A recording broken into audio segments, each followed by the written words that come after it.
नमस्ते सबैजनालाई। अहिले चाहिँ हामी चटपटे भन्दा नि चटपटे हिजो मात्र खायौँ। हिजो चाहिँ बनाउन पाएनौँ किनभने राति भइसकेको थियो। अनि अहिले चाहिँ फेरि पानीपुरी खाने भनेको थिएँ मैले। अनि नानीहरूले चाहिँ ल्याउनु भएको रहेछ। अनि खाँदैछौँ। अब खानालाई चाहिँ रेडी अनि सबै भइसक्यो।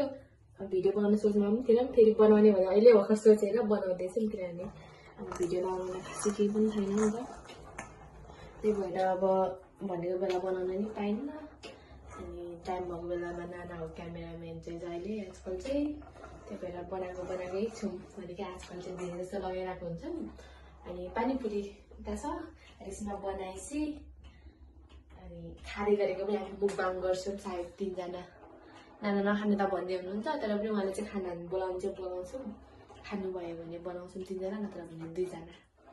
एकछिनको लागि अब यो चाहिँ मैले यहाँनिर के हालेको छु आलु, प्याज, धनियाँ अनि यो खोर्सानी हो अनि मटर, आलु अनि अजिनामोटो अनि के छ अनि अलिकति तेल, अकबरी खोर्सानी हो।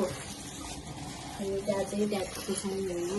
अनि यो भएपछि चाहिँ अब हामीले यसलाई एक्स्ट्रा अर्को बोलमा हाल्छौँ। अनि त्यस पश्चात यहाँ चाहिँ फेरि बनाउँछौँ के अरे झोल।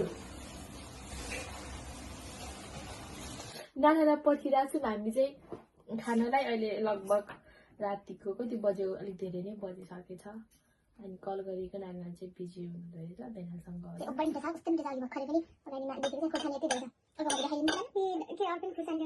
खोर्सानी चाहिँ 5वटा काटेको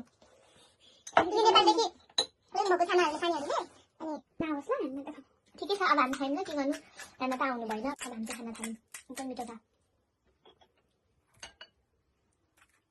अघि पानी पर्दाखेरि पनि लिएर आएको यो के पो पुदिना के त पुदिना हरा होला के भन्छ पुदिनै भन्छ होला।